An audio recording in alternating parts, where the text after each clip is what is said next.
പറഞ്ഞേക്കുന്ന അടുത്ത ഇതാണ്.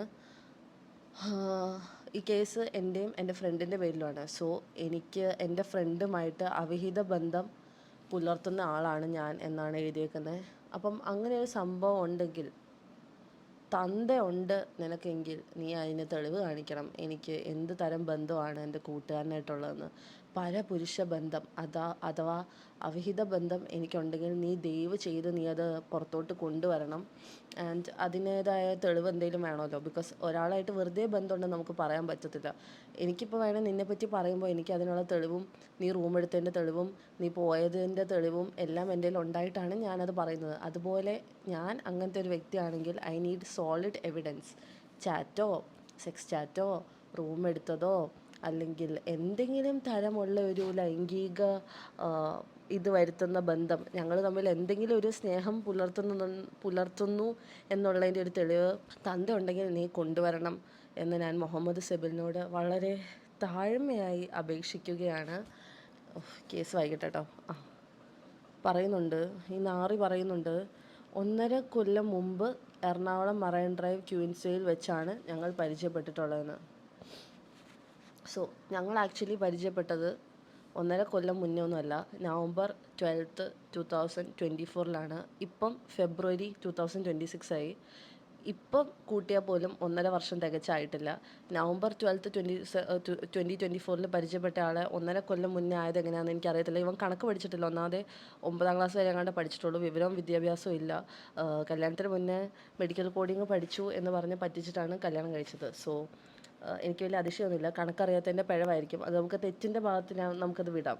അങ്ങനെ 1.5 കൊല്ലം മാറിപ്പോയതായിരിക്കും. ഓക്കെ, ഇനി ഇവൻ്റെ ഞാനൊരു ഫോട്ടോ കാണിച്ചു കൊടുക്കാം. ഇതാണ് ഇവൻ ആദ്യമായിട്ട് എടുത്ത ഫോട്ടോ.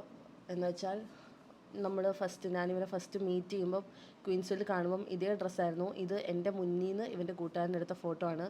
ഈ ഫോട്ടോ തന്നെ ഒരു ഉളുപ്പും ഇല്ലാണ്ട് ബമ്പിളിൽ DP വെച്ചിട്ടുണ്ട്. അതിലും വലിയ ചെറ്റത്തരമാണ് ഈ നാറി കാണിക്കുന്നത്. ഇനി അടുത്തതിലോട്ട് പോവാം. ഓക്കെ, തൊപ്പിയുടെ കാമുകി എന്ന് പറഞ്ഞാണ് പരിചയപ്പെട്ടത്. അടുത്ത കള്ളം. തൊപ്പിയുടെ കാമുകി എന്ന് പറഞ്ഞിട്ട് ഞാൻ എങ്ങനെയാണ് November 2024 പരിചയപ്പെടുന്നത്? ബിക്കോസ് ഞാനും തൊപ്പിയും ബ്രേക്കപ്പ് ആയത് May 2024. അത് കഴിഞ്ഞ് 6 മാസം കഴിഞ്ഞിട്ടാണ് ഞാൻ ഈ വൃത്തികെട്ട ചെറ്റേനെ പരിചയപ്പെടുന്നത്. ഓക്കെ, അപ്പോൾ ഞങ്ങൾ ബ്രേക്കപ്പായ കാര്യം പരസ്യമായിട്ട് എല്ലാവർക്കും, കൊച്ചു പിള്ളേർക്ക് വരെ അറിയുന്ന കാര്യമാണ്. പബ്ലിക്കലി ബ്രേക്കപ്പായ ഒരു കാര്യമാണ്. അതിവൻ അറിയത്തില്ല എന്ന് പറഞ്ഞാൽ അതിലും വലിയ ഇത്. അപ്പം ഞാൻ ഒരിക്കലും പോയി ഒരാളെ ഇൻട്രൊഡ്യൂസ് ചെയ്ത്, ഞാൻ ഇന്നേ വരെ ഒരാളുടെ അടുത്തും ഇൻട്രൊഡക്ഷൻ കൊടുത്തിട്ട് ഞാൻ തൊപ്പിയുടെ എക്സ് ആണെന്നോ അല്ലെങ്കിൽ ഞാൻ തൊപ്പിയുടെ ഗേൾഫ്രണ്ട് ആണെന്നോ ഞാൻ അങ്ങോട്ട് പറഞ്ഞിട്ടില്ല. എന്നെ കാണുമ്പം ഇപ്പോഴും ആൾക്കാർ പറയുന്നതാണ് ഞാൻ തൊപ്പിയുടെ പഴയ എക്സ് ആണ്. അല്ലാണ്ട് എനിക്ക് ആ പേരിൽ അറിയപ്പെടാനോ അല്ലെങ്കിൽ എനിക്ക് ആ ഒരു ടൈറ്റിൽ വേണമെന്ന് ഒട്ടും ആഗ്രഹമില്ല. ബിക്കോസ് അത് ഭയങ്കര ഷോക്കാണ് ഒരാളെ എപ്പോഴും എക്സിൻ്റെ കാര്യം പറഞ്ഞ് കുത്തുന്ന പോലെ എനിക്ക് തോന്നുന്നത്. അതുകൊണ്ട് ഞാൻ ഒരിക്കലും അവൻ്റെ അടുത്ത് പോയിട്ട് തൊപ്പിയുടെ കാമുകിയൊന്നും പറഞ്ഞിട്ടില്ല. ഇനി രണ്ടാമത്തെ ഇതെന്താണെന്ന് വെച്ചാൽ ഡബിൾ സ്റ്റാൻഡ്. 2 തന്തയുടെ സ്വഭാവമാണ് ഇവൻ കാണിക്കുന്നത്. കാരണം ഇവൻ സീക്രട്ട് ഏജൻറ്റിൻ്റെ അടുത്ത് ഇവൻ സംസാരിക്കുന്നതിൻ്റെ ഇടയ്ക്ക് ഇവൻ പറഞ്ഞായിരുന്നു ഇവന് തൊപ്പിയുടെ കാര്യമൊന്നും അറിയത്തില്ലായിരുന്നു. ഇവൻ 5 വർഷം UAE പെറ്റിട്ടേക്കുമായിരുന്നു. 5 വർഷം പോയിട്ട് ഇവൻ UAE പോയോന്ന് തന്നെ എനിക്ക് സംശയമുണ്ട്. UAE എന്തോ കുറച്ച് നാൾ പോയി, പിന്നെ അവിടെ നിന്ന് എന്തോ പ്രശ്നമുണ്ടായി, എന്തോ വീഡിയോ ഒക്കെ ലീക്കായി ആളിവിടെ വന്നതാണ്. അത് പോട്ടെ, അത് അവൻ്റെ കാര്യം. ബട്ട് ഇവൻ പറഞ്ഞത് എന്താണെന്ന് വെച്ചാൽ ഇവനെ ഞാൻ തൊപ്പിയുടെ എക്സാന്ന് ഇവൻ അറിയത്തില്ലായിരുന്നു. ഇവൻ ഭൂമിയിൽ നിന്ന് പൊട്ടി മുളഞ്ഞ് വന്നിട്ടേ ഉണ്ടായിരുന്നുള്ളൂ. സോ UAE ചിലപ്പോൾ അറിയത്തില്ലായിരിക്കും അല്ലേ, അങ്ങനെ ആയിരിക്കും. ഇവൻ പറയുന്ന വോയിസ് ഞാനിവിടെ കൊടുക്കാം. ഓക്കെ, അത് നിങ്ങളൊന്ന് കേട്ട് നോക്ക്. ഞാൻ 5 വർഷത്തിന് ശേഷം അന്ന് നാട്ടിലോട്ട് വരികയാണ്. എനിക്ക് അപ്പൊ ഈ വിഷയം കാര്യങ്ങളൊന്നും അറിയില്ല. ഞാൻ UAE-ലായിരുന്നു. ഞാൻ 5 വർഷത്തിന് ശേഷം നാട്ടിലോട്ട് വരുന്നത്. അപ്പം ഈ വോയിസിൽ ഇതൊന്നും അറിയാത്ത വ്യക്തിനെ പോലെയാണ് ഇവൻ സംസാരിക്കുന്നത്. ഇതാണ് 2 സ്റ്റാൻഡ്. ഇത് എൻ്റെ ക്ഷമ. കേസിൽ കൊടുത്തേക്കുന്നത് തൊപ്പിയുടെ കാമുകിയാന്ന് പറഞ്ഞ് പരിചയപ്പെട്ടു. വേറെ ആൾക്കാരോട് പറയുന്നത് തൊപ്പിക്ക് കാമുകി ഉണ്ടെന്നോ തൊപ്പി ആരാന്നോ ഫസി ആരാന്നോ ഇവൻ അറിയത്തില്ലായിരുന്നു. ഇവൻ മറ്റേ പാൽക്കുപ്പി പിടിച്ചുകൊണ്ട് നടക്കുന്ന ചെറുക്കനായിരുന്നു എന്നാണ് ഇവൻ വിമർശിക്കുന്നത്. ഓക്കെ, പിന്നെ ഇവൻ പറയുന്ന കാര്യമാണ് തൊപ്പിയായി പിരിഞ്ഞെന്ന് പറഞ്ഞ് വിശ്വസിപ്പിച്ചാണ് ഞാൻ ഇവനോട് അടുപ്പം സ്ഥാപിച്ചതെന്ന്. Like what the seriously? തൊപ്പിയായി അടുപ്പം പിരിഞ്ഞെന്ന് പറഞ്ഞ് ഞാൻ എന്തിനാണ് ഈ ചെറ്റയുടെ അടുത്ത് ഞാൻ അടുപ്പം സ്ഥാപിക്കുന്നത് എനിക്ക് മനസ്സിലായില്ല. ബിക്കോസ് പിരിഞ്ഞെന്ന് ഉള്ള കാര്യം ഞാൻ ഓൾറെഡി പറഞ്ഞല്ലോ, എല്ലാവർക്കും അറിയുന്ന കാര്യമാണ്. പിന്നെ പ്രത്യേകിച്ച് ഞാൻ പിരിഞ്ഞെന്ന് പറഞ്ഞ് ഈ പരനാറി വൃത്തികെട്ട ഇവൻ്റെ അടുത്ത് ഞാൻ എന്തിനങ്ങനെ പറയണം? തന്തയില്ലാത്ത നാറിയുടെ അടുത്ത് ഞാൻ എന്തിന് അത് പറയണം? അത് പറയേണ്ട ആവശ്യം എനിക്കില്ല. അതിൽ വിശ്വസിപ്പിക്കാൻ മാത്രം ഒന്നുമില്ല. പോട്ടെ. പിന്നെ ഇവൻ പറയുന്നുണ്ട്, ഞാൻ ഇവനോട് വിവാഹ അഭ്യർത്ഥന നടത്തി 2025 ഫെബ്രുവരി മാസം ഇവനായിട്ട് വിവാഹം നടത്തിയിരുന്നു. അതായത് കഴിഞ്ഞ വർഷം ഫെബ്രുവരി മാസം. ഈ മാസം ഡേറ്റ് എന്താണെന്ന് ഞാൻ നിങ്ങളെ അറിയിക്കുന്നുണ്ട് കേട്ടോ. ആ ഡേറ്റിൽ ഒരു പ്രത്യേക സംഭവം ഞാൻ ഇടുന്നുണ്ട്. സോ അത് ഞാൻ നിങ്ങളെ അറിയിക്കാം. പക്ഷെ അതല്ല, ഞാൻ വിവാഹ അഭ്യർത്ഥന നടത്തിയെന്നാണ് ഈ ചെറ്റ പറയുന്നത്. ഈ സെബിൽ എന്ന് പറയുന്ന വ്യക്തി എൻ്റെ വീട്ടിലോട്ട് വന്ന് എന്നെ കല്യാണം കഴിക്കണമെന്ന് എൻ്റെ വാപ്പാടെ ഉമ്മാടെ അടുത്ത് പറഞ്ഞിട്ടാണ് എന്നെ കല്യാണം കഴിക്കുന്നത്. ഈ മാന്യനായ യുവാവ് ഇവൻ്റെ വീട്ടിലോട്ട് ഞാൻ ചെല്ലുകയോ അല്ലെങ്കിൽ ഇവൻ്റെ വീട്ടുകാരായിട്ട് ഞാൻ സംസാരിക്കുകയോ ഞാൻ കെട്ടണമെന്ന് പറയുമോ ഞാൻ കെട്ടാൻ മുട്ടി നിൽക്കുമല്ലായിരുന്നു ഈ യുവാവിനെ. ഓക്കെ, ഇവൻ എൻ്റെ വീട്ടിലോട്ട് വരുന്ന വീഡിയോ ഞാനിവിടെ കൊടുക്കാം. ഇവൻ ചിരിച്ചുകൊണ്ട് അളിഞ്ഞിരുന്ന് ഇവൻ്റെ വായിന്ന് ഒലിക്കുന്നു. അതുപോലെ വന്നിരുന്ന് ഇവൻ എന്നെ കെട്ടണം എന്ന് എൻ്റെ വീട്ടിൽ പറഞ്ഞ്, അയ്യോ എനിക്ക് ഫസീനെ പ്രേമിച്ച് നടക്കാൻ സമയമില്ല, എനിക്ക് കല്യാണം കഴിച്ചാൽ മതി ഡയറക്റ്റ്, എന്നാലല്ലേ കുറച്ചും കൂടെ ഊമ്പിക്കാൻ പറ്റത്തുള്ളൂ. വീട്ടിൽ അത്യാവശ്യം നല്ല പൈസയുണ്ട്, നല്ല വീട് സെറ്റപ്പ് എല്ലാം കൊള്ളാം. അപ്പം പണിയൊന്നും എടുക്കാണ്ട്, പണിയൊന്നാണ്ടേ കിട്ടത്തില്ല കാരണം വിദ്യാഭ്യാസമില്ല. അപ്പോൾ പണിയൊന്നും എടുക്കാണ്ട് ഇങ്ങനെ ഇവളെ കെട്ടി സുഖമായിട്ട് ജീവിച്ച് ബാക്കി പെൺപിള്ളേരുടെയും കൂടെ പോകാം, അങ്ങനെ ഇവളെ ഊമ്പിപ്പിച്ച് ജീവിക്കാം എന്ന നാറിയുടെ സ്വപ്നം ഞാൻ സഫലമാക്കി കൊടുത്തില്ല. അതിൻ്റെ വിഷമം കാണും, അതായിരിക്കും കേസിൽ ഇങ്ങനെ എഴുതി വെച്ചേക്കുന്നത്, എനിക്ക് മനസ്സിലായി. പക്ഷെ ഞാൻ വിവാഹ അഭ്യർത്ഥന നടത്തിയിട്ടില്ല. ബിക്കോസ് എനിക്ക് ആ ടൈമിൽ കല്യാണം കഴിക്കണം എന്ന് തീരെ താല്പര്യമില്ലായിരുന്നു. I was okay in a relationship with him. പക്ഷേ എനിക്കിവനെ കെട്ടാൻ പ്ലാൻ ഇല്ലായിരുന്നു. ഓക്കെ, ആ ടൈമിൽ കെട്ടാൻ എന്തായാലും പ്ലാൻ ഇല്ലായിരുന്നു. ഇവൻ കെട്ടണം എന്ന് പറഞ്ഞ് എൻ്റെ ഉമ്മാടെ നമ്പർ ഞാൻ ഉറങ്ങിക്കിടക്കുമ്പോൾ എൻ്റെ ഫോണിൽ നിന്ന് എടുത്ത് വിളിച്ച് സംസാരിച്ചതാണ് ഈ ചെറ്റ. അപ്പോൾ ഈ വീഡിയോ നിങ്ങൾക്ക് കണ്ടാൽ മനസ്സിലാവും അവനിരുന്ന് ഒലിക്കുന്നു. പിന്നെ ഇവൻ അടുത്ത പറയുന്നതാണ്, വിവാഹശേഷം എൻ്റെ സ്വഭാവ വൈകൃതങ്ങൾ പരപുരുഷ ബന്ധങ്ങളും തട്ടിപ്പുകളും അവന് മനസ്സിലായെന്ന്. പട്ടി പരപുരുഷ ബന്ധം നിൻ്റെ ആർക്കെങ്കിലും ആയിരിക്കും. എനിക്ക് പരപുരുഷ ബന്ധമില്ല. ഈ ചെറ്റ പറയുന്ന പോലെ ഇവനെപ്പറ്റി തന്നെ എഴുതി വെച്ചേക്കുന്ന കഥയാണ് എന്നെപ്പറ്റി കേസ് കൊടുത്തേക്കുന്നത്. പല സ്ത്രീകളായിട്ട് കല്യാണം കഴിഞ്ഞ സ്ത്രീകൾ, കല്യാണം കഴിക്കാത്ത സ്ത്രീകൾ, കൊച്ചുകുട്ടികൾ, ഇവരെല്ലാവരുമായിട്ടും ഈ നാറിക്ക് പല ടൈപ്പിലുള്ള ബന്ധമുണ്ട്. ആ ബന്ധം ഞാൻ പിടിച്ചുകൊണ്ടാണ് നമ്മൾ വേർപിരിഞ്ഞത് എന്ന് നീ മനസ്സിലാക്കണം. കേട്ടോടാ നാറി, വൃത്തികെട്ട ചെറ്റെ എന്നാണ് എനിക്ക് നിന്നോട് പറയാനുള്ളത്. ബിക്കോസ് ഞാൻ പരപുരുഷ ബന്ധം ഉണ്ടെങ്കിൽ പ്ലീസ് പ്രൂവ് ഇറ്റ്. അത് പ്രൂവ് ചെയ്യാണ്ട് പരപുരുഷ ബന്ധമുണ്ട് തട്ടിപ്പുണ്ടെന്ന് പറഞ്ഞാൽ എന്താണത്? ഒരാളെപ്പറ്റി ഇങ്ങനെയാണോ വെറുതെ ഇരുന്ന് ഡയലോഗ് അടിക്കുക? ചെറുക്കൻ വെറുതെ വന്നിരുന്ന് എന്തേലും ഒന്ന് കഥ എഴുതുന്ന പോലെ, തിരക്കഥ എഴുതുന്ന പോലെ നിന്നെയാണ് ദൃശ്യത്തിലെടുക്കേണ്ടത്.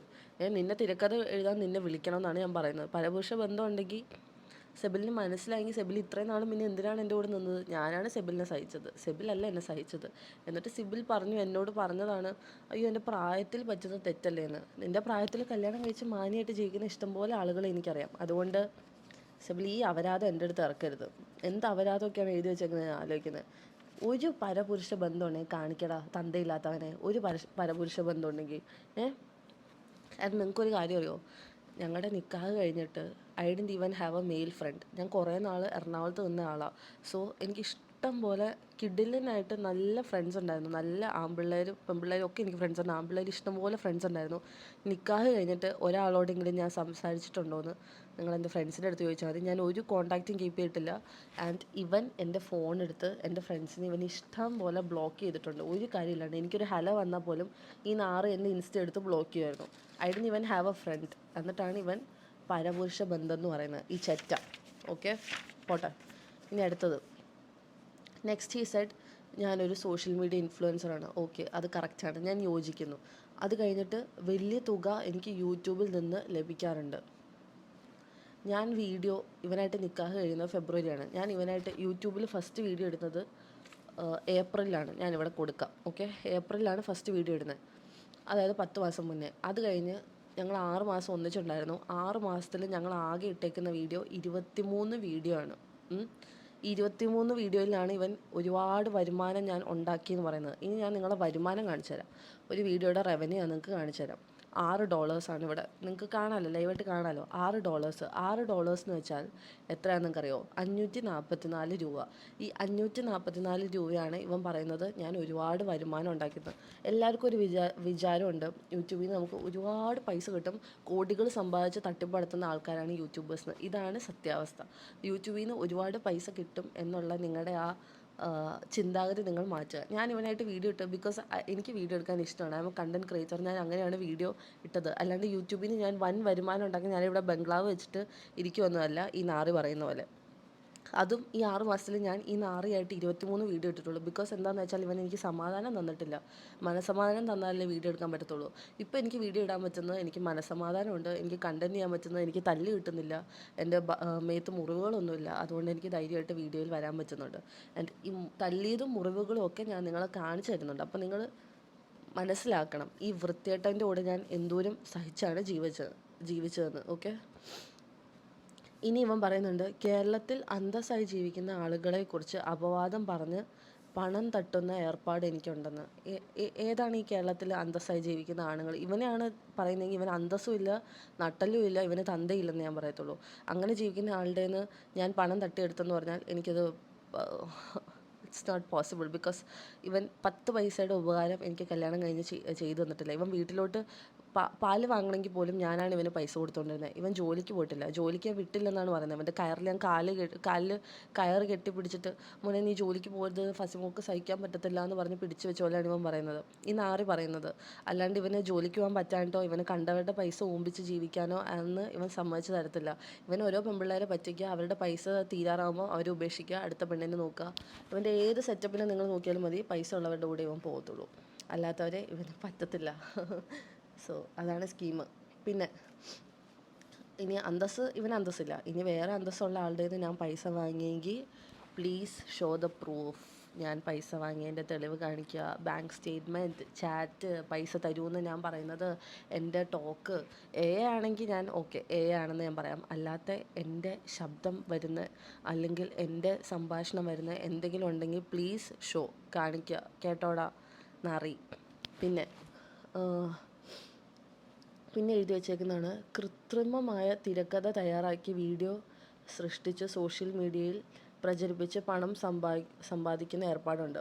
പിന്നെ ഇടയ്ക്കിടയ്ക്ക് പറയുന്നുണ്ട് പണം തട്ടിയെടുക്കുന്നുണ്ട്. ഞാൻ ആരുടെ നിന്ന് പണം തട്ടിയെടുത്തു, എവിടെ നിന്ന്, എന്തിന്, എങ്ങനെ എന്നൊന്നും പറയുന്നില്ല. പണം തട്ടിയെടുത്തെന്ന് പറയുന്നുണ്ട്.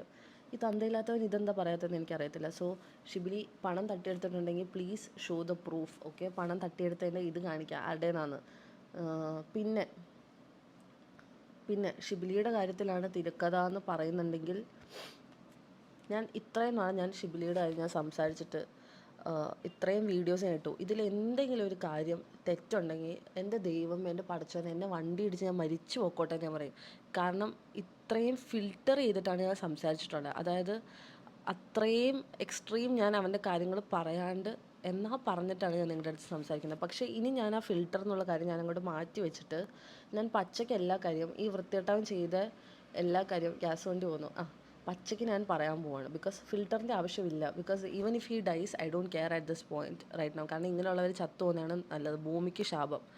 അതുകൊണ്ട് അങ്ങനെ എന്തെങ്കിലും ഉണ്ടെങ്കിൽ ഞാൻ മരിച്ചു പോകട്ടെ. ഓക്കെ, അവൻ്റെ എല്ലാ ഉടായ്പും ഞാൻ നിങ്ങൾക്ക് കാണിച്ചു തരുന്നുണ്ട്. വരും വീഡിയോസിൽ ഞാൻ എല്ലാ ഉടായ്പും ഞാൻ കാണിച്ചു തരും. അതിന് ഒരു എഴുതി ഒപ്പിട്ട് ഞാൻ തരാമല്ലോ, ഞാൻ എല്ലാം കാണിച്ചു തരും. ഇനി അതിന് AI ആണെന്നോ അല്ലെങ്കിൽ അവൻ ചെയ്തതല്ലെന്നോ അല്ലെങ്കിൽ അവൻ്റെ മുഖമല്ലെന്നോ പറഞ്ഞാൽ ചെകളം നോക്കി ഒരെണ്ണം കിട്ടണം നിനക്ക് എന്നേ ഞാൻ പറയത്തുള്ളൂ. ഒരെണ്ണത്തിൻ്റെ കുറവുണ്ട് നിനക്ക്, ഒരെണ്ണമല്ല, നല്ല കുറവുണ്ട്. ഓൾറെഡി ഇവൻ എറണാകുളത്തുനിന്ന് കുറേ പേര് തല്ലിയിട്ടുണ്ടെന്നൊക്കെ പറയുന്നുണ്ട് പെണ്ണ് കേസിൽ. പക്ഷെ എന്നിട്ടൊന്നും നന്നായിട്ടില്ല. അതാണ് വേറൊരിത്. ഇടയിൽ വെച്ചിട്ട് കോൾ വന്നു, അതാണ് കട്ടായ. ഓക്കെ, പിന്നെ കൊടുത്തേക്കുന്നതാണ് ബലാത്സംഗ കേസ് ഉൾപ്പെടെ കള്ളക്കേസിൽ പെടുത്തി ജയിലിൽ അടച്ച് സെബിലിനെയും കുടുംബത്തെയും സോഷ്യൽ മീഡിയയിൽ നാറ്റിക്കുമെന്ന് പറഞ്ഞ് അടിമേനെ പോലെ ഞാൻ അവനെ നിർത്തിയെന്ന്. എവിടെയാണ് ഞാൻ ഇവനെ അടിമേനെ പോലെ നിർത്തിയത്? ഞങ്ങൾ സെപ്റ്റംബറിൽ പിരിഞ്ഞു, പിന്നെ ഇവൻ ഡിസംബറിൽ എൻ്റെ കാല് പിടിച്ച് വന്നത് എന്തിനാണെന്ന് എനിക്ക് മനസ്സിലാവുന്നില്ല. ഞാൻ അടിമേനെ പോലെ നിർത്തിയ ഒരു യുവതിയാണെങ്കിൽ എന്തിനാടാ പരനാറി ചെറ്റത്തെണ്ടി നാറി എന്തിനാണ് പിന്നെ തിരിച്ചു വന്നത് എനിക്ക് മനസ്സിലാവുന്നില്ല. And I have never Z ഒരു കാര്യത്തിൽ ഞാൻ ഇത്രയും നാളായിട്ട് നിങ്ങളുടെ അടുത്ത് ഞാൻ പറഞ്ഞിട്ടില്ല ബലാത്സംഗ കേസ് ഞാൻ അവനെതിരെ കൊടുത്തെന്ന്. ഞാൻ ബലാത്സംഗ കേസ് ഐ എം ഓവർ 18. ഞാനെതിരാണ് ബലാത്സംഗ കേസ് കൊടുക്കുന്നത്. ഞാൻ അങ്ങനെ അതല്ല എൻ്റെ കേസ്. എൻ്റെ കേസ് ഞാൻ കൊടുത്തേക്കുന്നത് വേറെ കാര്യത്തിനാണ്. ആൻഡ് ബലാത്സംഗ കേസ് എന്തായാലും ഈ യുവാവ് കേസിൽ എടുത്തിട്ടേക്കുന്നുണ്ട്. ഞാൻ കുറച്ച് ചാറ്റുകൾ കാണിച്ചു തരാം. ഈ ചാറ്റ് നിങ്ങൾ കാണണം. 9ാം ക്ലാസ്സിൽ പഠിക്കുന്ന ഒരു കുട്ടി, ഇപ്പം she's in degree third year ആണ്. അപ്പം ഇവള് 9th പഠിക്കുമ്പോഴാണ് സെബിൽ എന്ന് പറയുന്ന യുവാവിനെ കണ്ടുമുട്ടി, ഇവരിഷ്ടത്തിലാകുന്നു. എന്നിട്ട് സെബിൽ അപ്പോഴേ ടോക്സിക് ആയിട്ടാണ്, മനസ്സിലായ കലിപ്പൻ്റെ കാന്താരയാണ്.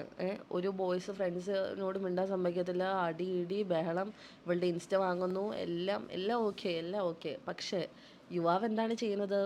9ാം ക്ലാസ്സിൽ പഠിക്കുന്ന കുട്ടിയായിട്ട് റിലേഷൻ, അത് കൂടാണ്ട് യുവാവിൻ്റെ ഇൻസ്റ്റയുടെ പാസ്വേഡ് പുള്ളിക്കാരി എന്തോ ഭാഗ്യത്തിന് സേവ് ചെയ്ത് വെച്ചോണ്ട് അക്കൗണ്ട് കയറി നോക്കിയപ്പം മൊത്തം തുണ്ട്. വാവ്.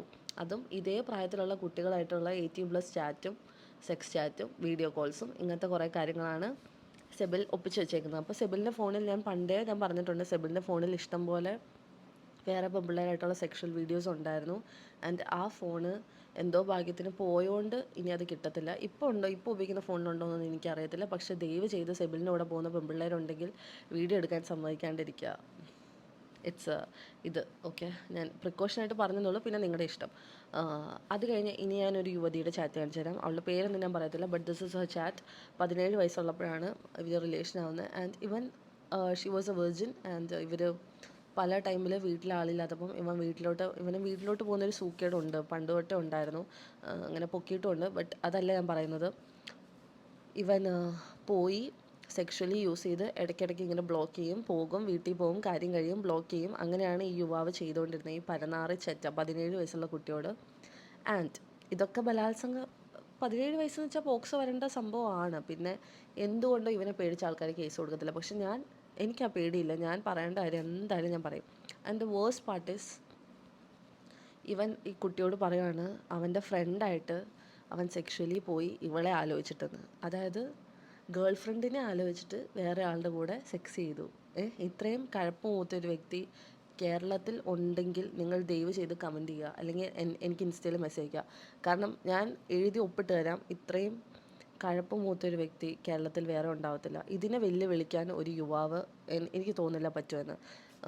കാരണം അത്രയും തന്തയില്ലായ്മത്തരം എന്ന് പറഞ്ഞാൽ പോലും അത് വളരെ കുറഞ്ഞു, അത് മാന്യമായി പോകും. അതുപോലും പറഞ്ഞാൽ പോരാ. ഓക്കെ. പിന്നെ അവൻ പറയുന്നുണ്ട് മറ്റ് സ്ത്രീകളായിട്ട് ബന്ധമുണ്ടെന്ന് പറഞ്ഞ് വീഡിയോ നിർമ്മിച്ച് യൂട്യൂബിൽ നിന്ന് വരുമാനം ലഭിച്ചു. ഓക്കെ, ഞാൻ ഇവൻ്റെയും മിസ്രിയുടെയും വീഡിയോ ഇട്ട് അത്യാവശ്യം കയറി. ആ വീഡിയോയ്ക്ക് അത്യാവശ്യം റവന്യൂ വന്നിട്ടുണ്ട്. ആൻഡ് ഇവൻ്റെ മറ്റ് സ്ത്രീകളായിട്ടുള്ള വീഡിയോയ്ക്ക് റവന്യൂ വരുന്നതിന് എനിക്ക് ഒരു ഉളുപ്പും തോന്നില്ല. എനിക്ക് ആ പൈസ വാങ്ങുന്നതിന് ഒരു ഉളുപ്പും തോന്നില്ല. കാരണം ഈ നാറി നിക്കാഹ് കഴിച്ച ദിവസം, ഞങ്ങളുടെ നിക്കാഹ് ഉണ്ടായിരുന്ന ദിവസം, ഇവൻ ഇങ്ങോട്ട് വരാൻ, ഇവൻ്റെ കുടുംബക്കാർ വരാൻ ബസ്സിന് വരെ ഞാനാണ് 30,000 രൂപ കൊടുത്തത്. ഇവൻ്റെ വീട്ടിൽ നിന്ന് ഇവൻ പൈസ ചോദിച്ചില്ല. ആൻഡ് ആ പൈസ ഞാനാണ് 30,000 രൂപ കൊടുത്തത്. ഇവൻ്റെ വീട്ടിലോട്ട് ബെഡും AC ഉണ്ടാക്കാൻ 40,000 രൂപ, 13,000 രൂപ ഇത് ഞാൻ കൊടുത്തു. പിന്നെ അതല്ലാണ്ട് വേറെ എന്തിനോ 40,000 രൂപ കൊടുത്തു. ഇതൊക്കെ ഞാൻ അടുപ്പിച്ച് കൊടുത്ത പൈസയാണ്, മനസ്സിലായോ? അതായത് സ്വന്തം വീട്ടിൽ വില പോവാണ്ടിരിക്കാൻ, മകൻ ജോലിക്ക് പോകുന്നുണ്ടെന്ന്, മകൻ്റെ കയ്യിൽ പൈസ ഉണ്ടെന്ന് തെളിയിക്കാൻ വേണ്ടി ഞാൻ ചെയ്തു കൊടുത്ത കാര്യമാണിത്. ഓക്കെ, അറ്റ്ലീസ്റ്റ് പേരൻസ് ഇനിയെങ്കിലും പ്രൗഡ് ആയിക്കോട്ടെ എന്ന് വിചാരിച്ച് ചെയ്തതാണ്. അതുകൊണ്ട് ഇപ്പം ഇവനെ വിറ്റ് ഈ പൈസ ഉണ്ടാക്കുന്നതിൽ എനിക്കൊരു ഉളുപ്പും തോന്നില്ല. ബിക്കോസ് ഐ ഡോണ്ട് നോ നിങ്ങൾക്ക് ഈ പോയിന്റ് മനസ്സിലാവുമെന്ന്. എനിക്ക് ഇതിൽ നിന്ന് നഷ്ടമേ ഉണ്ടായിട്ടുള്ളൂ. എൻ്റെ എത്ര ലക്ഷം പോയെന്ന് സത്യം പറഞ്ഞാൽ എനിക്കൊരു ഐഡിയ ഇല്ല. അതുകൊണ്ട് ഇതിൽ നിന്ന് പൈസ ഉണ്ടാക്കുന്നതിൽ എനിക്ക് തെറ്റ് തോന്നുന്നില്ല. പിന്നെ ഇതൊന്നും എനിക്ക് പൈസ ഒന്നും തിരിച്ചു തന്നിട്ടില്ല, അതുകൊണ്ട് ഇറ്റ്സ് ഫൈൻ. പിന്നെ ഇവൻ കൊടുത്തേക്കുന്ന അടുത്തതാണ് 25/10/2025 തീയതി ഞാൻ ഇവനെ വിളിച്ചുകൊണ്ട് പോയി കേസ് കൊടുത്തെന്ന്. നമ്മൾ പ്രതിനെ വിളിച്ചുകൊണ്ട് പോയി ആരെങ്കിലും കേസ് കൊടുക്കുമോ? ഇവൻ എഴുതി വെച്ചേക്കുന്ന മണ്ടത്തരമാണിത്. ഞാൻ കേസ് കൊടുത്ത ഡേറ്റ് 22nd 22 കേസ് കൊടുത്തു. 25 ഇവനെ പോലീസ് വിളിച്ചിട്ട് ഇവൻ സ്റ്റേഷനിലോട്ട് വരുന്ന വീഡിയോ ഞാൻ ഇവിടെ ഇടാം. എന്നിട്ട് കേസ് ഇവനെ വായിച്ച് കേൾപ്പിക്കുന്നു. അപ്പം ഞാൻ കൊടുത്തേക്കുന്ന കേസ് ഗാർഹിക പീഡനമാണ്, which means I was domestically abused. എന്നെ ഒരുപാട് വട്ടം ഇവൻ ഉപദ്രവിച്ചിട്ടുണ്ട്, തല്ലിയിട്ടുണ്ട്. അതിൻ്റെയൊക്കെ വീഡിയോ ഞാൻ ഇടുന്നുണ്ട്. ഓക്കെ, ഇപ്പോൾ ഈ വീഡിയോയിൽ ഇടുന്നില്ല. ഇത് ഞാൻ തെളിവൊന്ന് കഴിഞ്ഞിട്ട് ഞാൻ നിങ്ങൾക്ക് കാണിച്ചു തരുന്നുണ്ട്. എൻ്റെ മുഖത്തെ കലാപരമായിട്ട് ചെയ്തു വെച്ചേക്കുന്ന മുഖത്ത് ഇവൻ തന്നേക്കുന്ന കുറേ പാടുകളും കാര്യങ്ങളും ഞാൻ കാണിച്ചു തരാം. ഓൾസോ 25 ഇവൻ സ്റ്റേഷനിൽ വന്ന്, ഞാനല്ല ഇവനെ വിളിച്ചുകൊണ്ട് പോയത്, ഇവൻ ബാംഗ്ലൂർ എവിടെ കെട്ടിയെടുത്തേക്കുമായിരുന്നു. ഇവൻ ബാംഗ്ലൂരിൽ നിന്ന് ഇവൻ പോലീസ് വിളിച്ചിട്ടാണ് ഇവൻ വന്നത്. അപ്പം ഇവൻ പറയുന്നുണ്ട് വേറൊരു കാര്യം, പോലീസ് കള്ള FIR ഇട്ടെന്ന്. സോ കേരള പോലീസ് ഈ വീഡിയോ കാണുന്നുണ്ടെങ്കിൽ നിങ്ങളെയാണ് പറയുന്നത്, നിങ്ങൾ കള്ള FIR ഇട്ടെന്നാണ് ഈ യുവാവ് പറയുന്നത്. അതെങ്ങനെയാണെന്ന് എനിക്കറിയത്തില്ല. സോ നിങ്ങൾ അതിനൊരു നിയമപരമായിട്ട് ഒരു നടപടി എടുക്കണം. ബിക്കോസ് പോലീസിൻ്റെ കഴിവുകേടെന്നാണ് യുവാവ് പറയുന്നത്. ആൻഡ് സോറി, താഴോട്ട് പോയി. അപ്പം ഇപ്പോൾ തന്നെ വീഡിയോയുടെ ലെങ്ത് അത്യാവശ്യം കൂടി. ഇനി കേസിലെ പ്രധാന കാര്യം, അതായത് ഞാൻ ഈ യുവാവ്, എൻ്റെ കൂട്ടുകാരൻ ഈ യുവാവിനെ ഉപദ്രവിച്ചു എന്ന് പറയുന്ന ഒരു കാര്യമുണ്ട്. അപ്പം അതിൻ്റെ വഴിതിരിക്കുന്ന തെളിവ് ഞാൻ നിങ്ങൾക്ക് അടുത്ത വീഡിയോയിൽ കാണിക്കുന്നതായിരിക്കും. ബിക്കോസ് ഈ വീഡിയോയിൽ കുറേ ലാഗ് വരും. ആൻഡ് ഓൾസോ വേറെ ചില കാര്യങ്ങളും എനിക്ക് കാണിക്കാനുണ്ട്. അപ്പം അടുത്ത വീഡിയോയിൽ കാണാം. This is the first part. ഇനി coming part is very interesting. അപ്പോൾ ദയവ് ചെയ്ത് നിങ്ങൾ കാണുക, കണ്ടിട്ട് അഭിപ്രായം രേഖപ്പെടുത്തുക. And thank you so much for your support till now. ഇപ്പോൾ ഇത്രയും നാൾ സപ്പോർട്ട് ചെയ്ത എല്ലാവരോടും ലോട്ട് ഓഫ് നന്ദി.